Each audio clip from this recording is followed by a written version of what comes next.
Porte-Novo, fortement militarisé ce jeudi 4 octobre 2018. Le fait n'est pas anodin. Ici est logée la Cour de répression des infractions économiques et terroristes, CRIET. Cette cour, nouvellement créée, veut juger de nouveau Sébastien Adjavon à travers le dossier 0029 pour trafic de drogue. Une affaire pour laquelle le prévenu a été relâché 2 années plus tôt. Absent à la barre ce jour, Sébastien Adjavon et ses co-accusés sont représentés par un collège de 13 avocats, dont 2 Français, un Ivoirien et 10 Béninois. Mais la Cour recuse et exige la présence des prévenus. Cette base-là, les prévenus ont fait le choix de ne pas être présents à l'audience car conformément au code de procédure pénale béninois, ils peuvent être représentés par les avocats. Les avocats sont donc là, les avocats ont préparé la défense, les avocats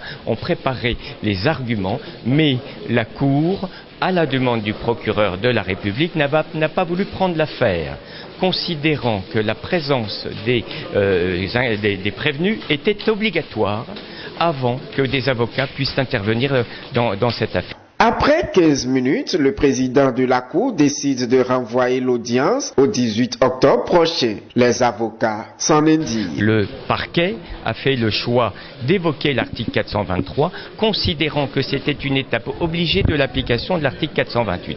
Je suis avocat français. Je ne suis pas avocat béninois. Je fais très attention à ce que je dis sur ce plan-là.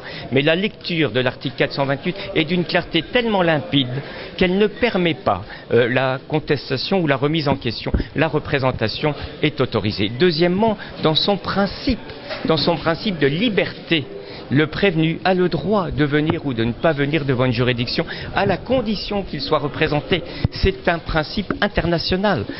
En octobre 2016, en effet, Sébastien Adjavon a été arrêté après la découverte d'environ 18 kg de cocaïne pure dans un conteneur destiné à l'une de ses sociétés. Elle est estimée à environ 9 milliards de francs CFA. Quelques jours plus tard, il a été relâché pour faute de preuves et au bénéfice du doute.